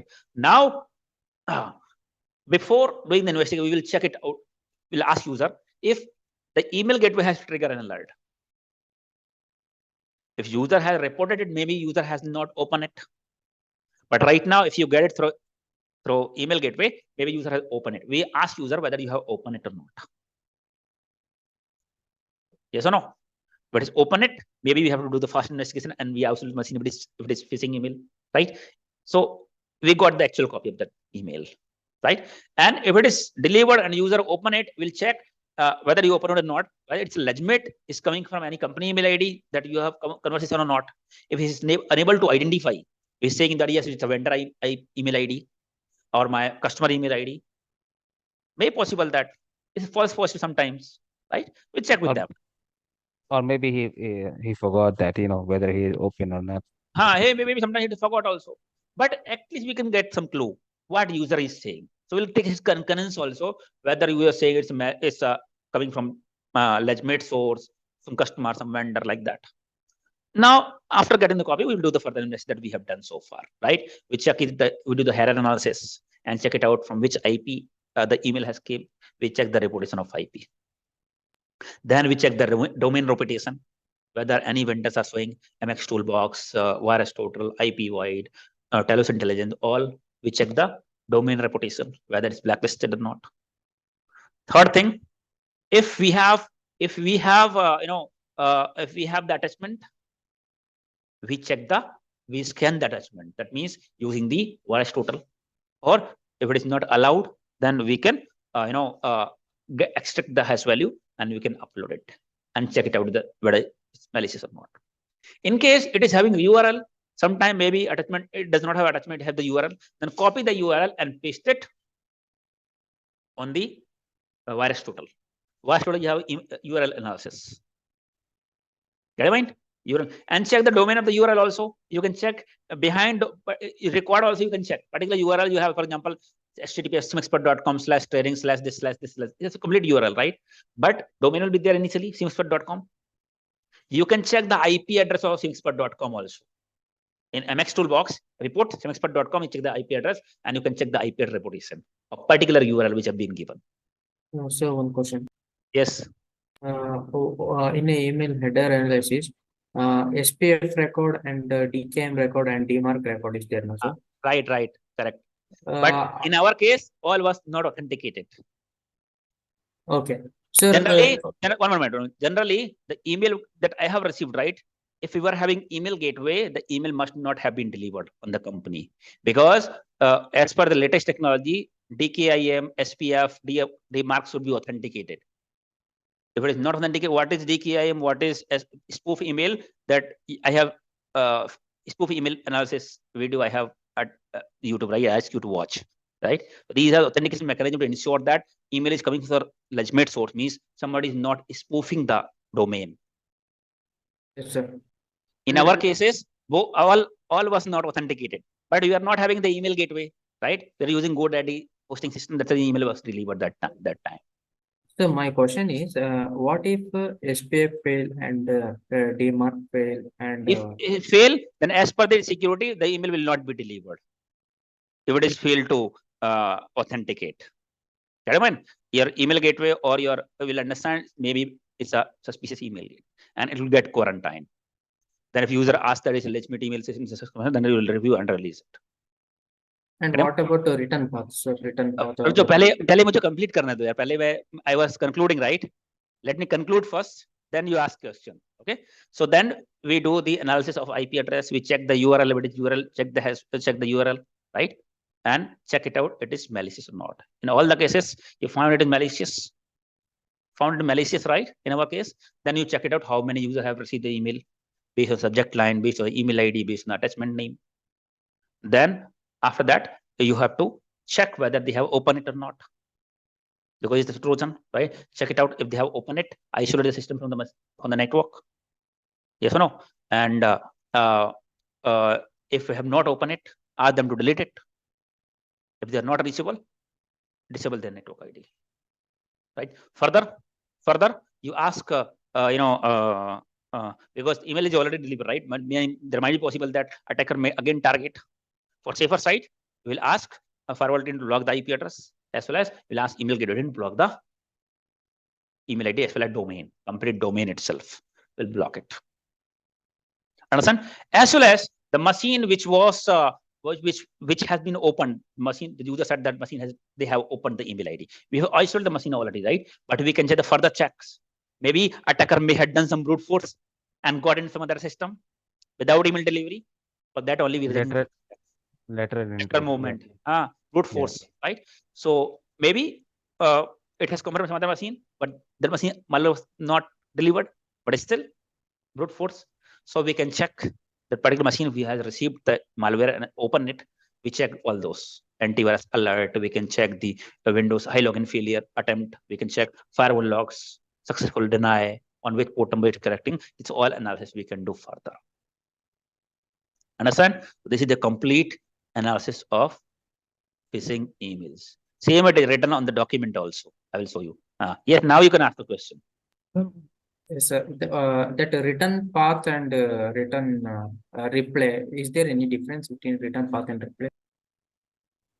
Return path and it's same only, same. See, there are other information, but we are interested to check the IP address only on that, from which the email has came. Sir, for business email compromise, like for instance, ECO got a message from CFO like release the funds, and in that case, how to check it is spoofed or not? If it is spoofed email, generally nowadays, spoofed emails are very rare. Why? Because now DMARC, DKMI, SPF authentication mechanism are being used. So spoofed emails are very, very rare nowadays.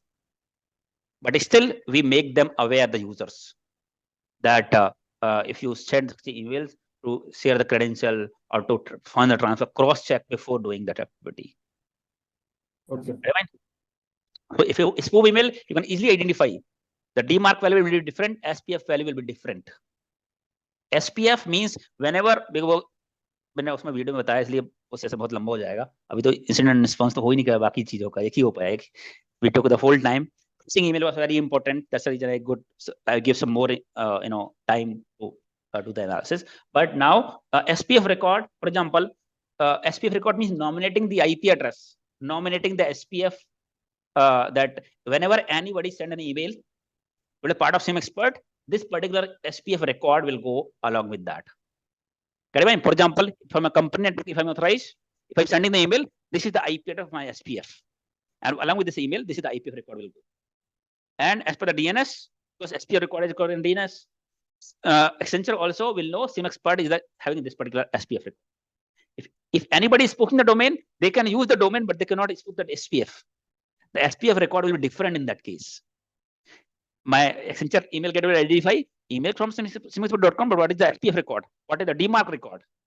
Those will be different. And email will understand this email is spoofed and it will block it. Got it, mind? So nowadays, after introducing SPF, DKIM, DMARC, right? This is a rare situation. Okay. If you don't have this kind of technology like email gateway and all to identify these particular things, then there is a possibility. But nowadays, companies are more concerned about the security. Okay. अभी देखो ये file को delete कर देते हैं, shift delete.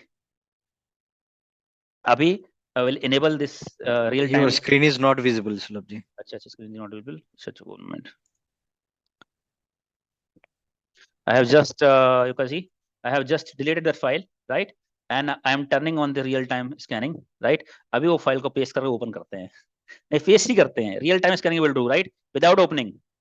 I will just open that file and let's see. Control copy,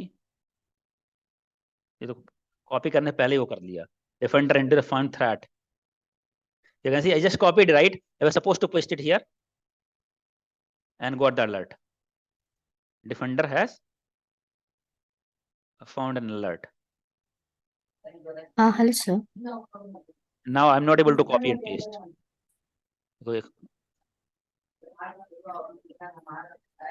File cannot be previewed because it's corrupted. Corrupted means antivirus ने change ही कर दिया इसको.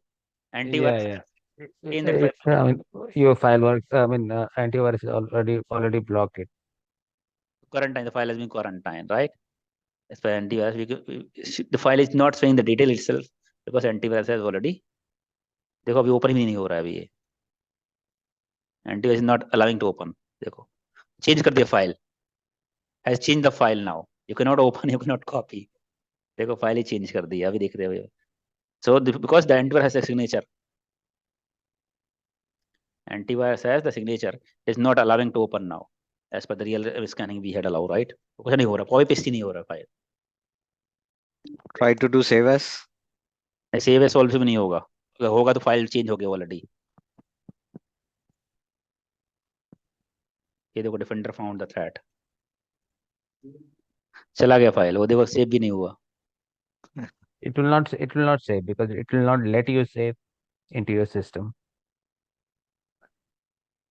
डेस्कटॉप पे सेकंड नंबर पे शो हो रहा है. कहाँ गया ये ना, कहाँ गया? ऊपर. The file has been corrupted. You can see. Yeah. Antivirus ने already block मतलब उसको मतलब it is not allowing to run that file. Okay. Sir, how to answer the question like how many email phishing email you used to get in daily basis and like the stats they will ask, no? What are the email logs, how many email logs? So how to answer those questions? One moment. I'm trying to delete this file. अच्छा ये open कहीं का? Keep on deleting the file. Unexpected error. You continue to receive this error. You can contact the. Delete भी नहीं हो रहा सोचो.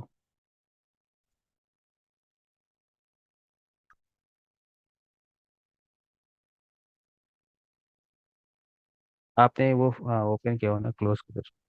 नहीं ओपन क्लोज है.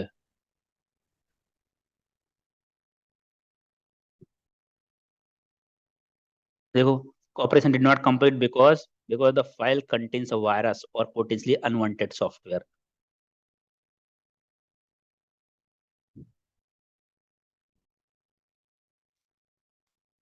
Shift delete हुआ. Shift delete. It was not deleting means because deleting it will go on trash, right? Well, simply go on trash means still there on the system. When I didn't shift delete, it means permanently deleted. That's the reason it's allowed to on it. Okay. So phishing email, you can say that yes, user reporting this email. Maybe in few days, 2-3 days, we are getting such kind of mostly reported by user. Sometimes we are getting through threat feeds. This is not a specific case, right? It's a usual case. Sometimes some company will say, okay, we are not receiving once in a month or something like that. It is not a specific like, okay, every day you're receiving or you'll receive 10 days in a month, right? It's not like that. Usually you can see in 2-3 days, sometimes we are receiving this alert. Sometimes we are getting it as a part of threat feeds. In my experience, I haven't seen phishing emails, but mostly we have seen whaling. Gmail से आता है like getting from CEO, I'm heading to a meeting. Hey, Sarah, can you send that email? ये list भेजो ऐसा. So we that Gmail में block नहीं कर सकते ना email. हाँ Gmail से आता मतलब वो तो करना ही है आपको, ये बताना ही है यूजर को भैया Gmail से आया तो you should not believe on that. If you receive any email from Gmail and all, because the communication will happen on company email only, right? Not on Gmail or not on this public domains. Yeah, that phishing generally email gateway block कर देती है. Because only Gmail text basis. You see this information, send this information. For example, one of my employee got an email. Sulabh Misra at the SIEM XPERT, but not SIEMXPERT.com. The spelling was missing, right? She joined recently, just 1 week back, and she got an email from Sulabh Misra saying that her name was Swati. Swati, can you transfer 15,000 rupees to this particular account? It is urgent. I'm outside. I will refund you tomorrow. I'll reimburse you tomorrow.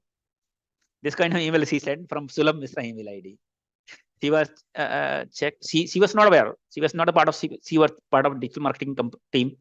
She was not aware that I have not shared. She just sent the name Sulabh Misra. She said I have shared.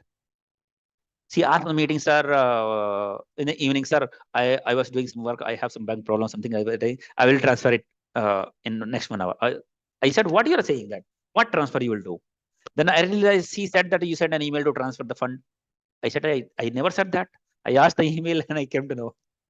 That is what the kind of, again, phishing attempt, right? But there was not a spoof. That's why we have to be very careful. It's very important to teach users to aware our end users. But being you are not a part of security team all the time, right? End users are actually business user. They're only they're actually the targeted user. Understand? Which can share this information or which can do some kind of actions on those emails. Understand? So this is the whole emails. You can see the document also I have shared with you already. Now you can go through the document. You will understand everything. What all things we have to collect, we have to identify. You can see IP. You can see in the context what is written. Identify the IP address, domain name of the source email ID. Identify the total number of similar emails recipient. Right? As per the alert information, for example, identify the source user have sent an email to this particular organization with the particular email ID and subject line is sale 123.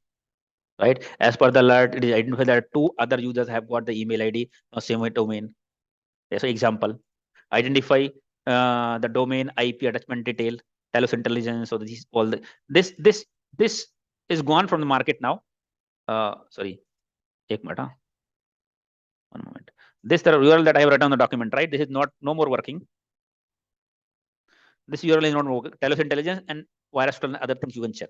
Check the reputation involved, phishing IOC related check, antivirus check, right? All this check you see, understand the behavior of malware, check antivirus log to detect malicious file, whether antivirus had detected or not, right?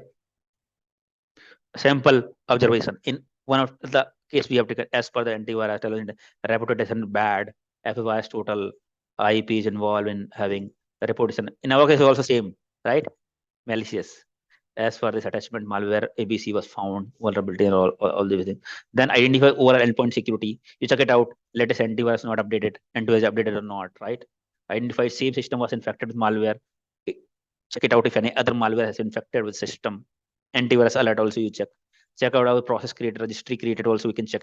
We can check it out, right? Further investigation, machine is infected, right? You can check the process also. For example, go on the taskbar and further check if you are the locally present on the system, right? You can check or ask user or desktop team any malicious task is running, right? Which is not legitimate, which looks like different. That also can be checked. Registry entry we can check further. Check it out if any alert has been triggered, like high number of login failure, proxy denies suspicious URL, IPS alert, high number of firewall deny traffic, privilege elevation of the users. Maybe for particular users, it try to elevate the privileges, right? That we can check further. Simple observation. Right, the whole whatever we have discussed so far, I have mentioned on the whole document. Understand? Anybody has any confusion, any query? This document you guys already have. Did you send that document, sir? It's already have. You are already having. You might not have gone through it. You can read till now. You have not gone through. Hello. Yes. Hello, sir. Yes, go ahead. Yeah, sir. Actually, you told like virus total as it's a third party, and if you are not allowed to use that site in our company, we will use but the document hash value to use the document hash value, right? So even after getting the document hash value, we will be not having the access for this virus total. So to go and upload No. You have the access to virus total, but you are not allowed to upload the file. See, accessing virus total, there is no concern. But uploading the file have concern because the file may not be malicious all the time. It may be a legitimate file if your company some important information, critical information. Yes, so uploading the file means giving confidential information to the third party tools. That is the reason. And production network refers to what here? Like I don't know. What? Production means your company network means production. Lois किसके side से है? हाँ भैया ये जज user आगे देखो ये अनम्यूट कर दिया वापस. सर मेरी तरफ से नहीं है यहाँ कोई. कल्याणी की साइड से है. अरे so many nice environment you are setting. Hello. You ask them. तो क्या बोला था उसने, क्या बोला था question? What she was asking? Production network. I was saying production network means on which all users are connected. For example, you have firewall, right?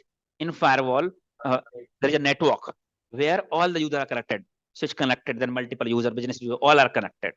Server connected, your security device is connected. That network was production network.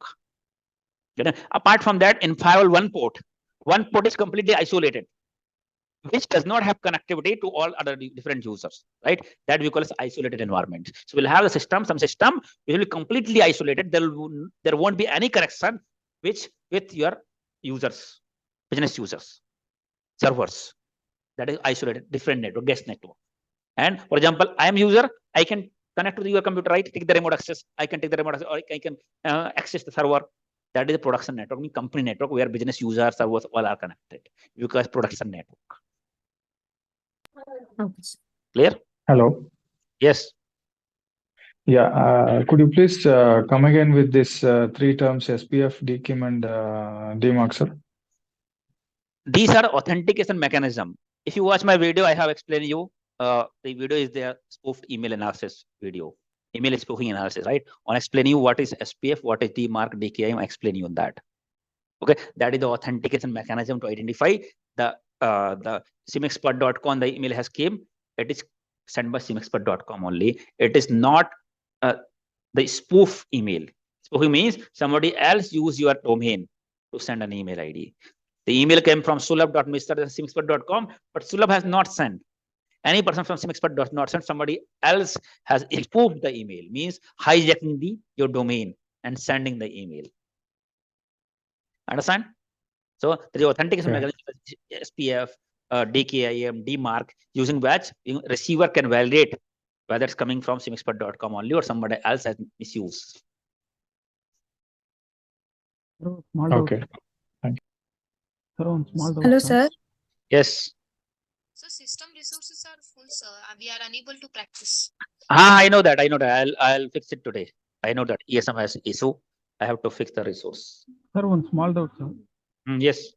Sir, lot of person will receive phishing mails. How to user will be identified that is phishing or normal mail?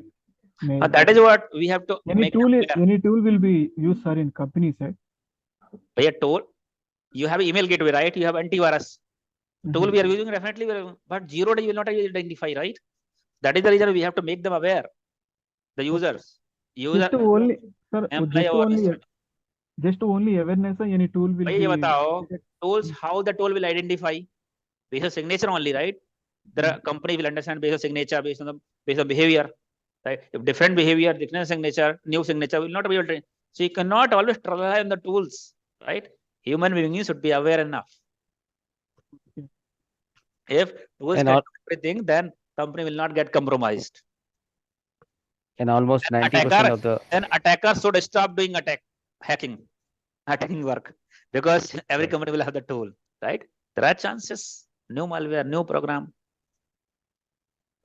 Okay. So, that is your user awareness trainings are mandatory in every company. Whenever you have any company, as a part of mandatory training, you have security awareness training, which is you have to write the exam also, means test also, quiz exam, and you have to pass that exam to get onboarded in the company, complete onboarding. Whenever you join any MNC, it's a mandatory training, security awareness training. If you're not completed training, maybe your manager will post out, why you're not completed? It's a compliance issue. And you have joined and not completed mandatory training. And then to check your knowledge, there is an exam, quiz exam, online only. You have to crack that exam. If you're not able to crack, means your concept is not clear. You again watch the training, then write exam again. Okay, sir. Get it? And the training is concluded that wherever you are receiving an email which is not from vendor, customer, right? Looks suspicious, do not open it, report to security process center. Like this is a part of training only. Hello, sir. Yes, last question now. Last question. Yeah. Now. Yes, go ahead, Bas. So, as you said that you turned off the real-time scan, right? So, what if we copy the file and turn it back? Do we need to do like full scan? Yeah, full scan, right? Because real-time scan, if it's not detected, you turn off. Now you have to do the full scan because copy is already there, came already on the desktop. It will not be scanned by the antivirus, right? Then you do the full scan. Okay, sir. Thank you. Sir, one question, sir. Right. Go. Sir. Yeah, go ahead. Yeah, like these signatures, if it is not detected by the email gateway, then we have to regularly update the threat feed and IOC data.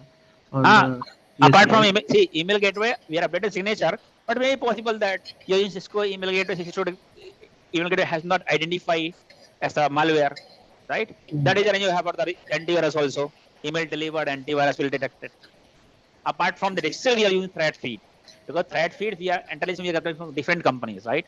It still will monitor. Sir, this list we have to personally update ourselves, sir. Ourselves, you already understood, right? In case of our site, that personally, or you can buy a repression tool in our site. Yes or no? So automate update and also you can do, or you can do it manually. Both the things you have option.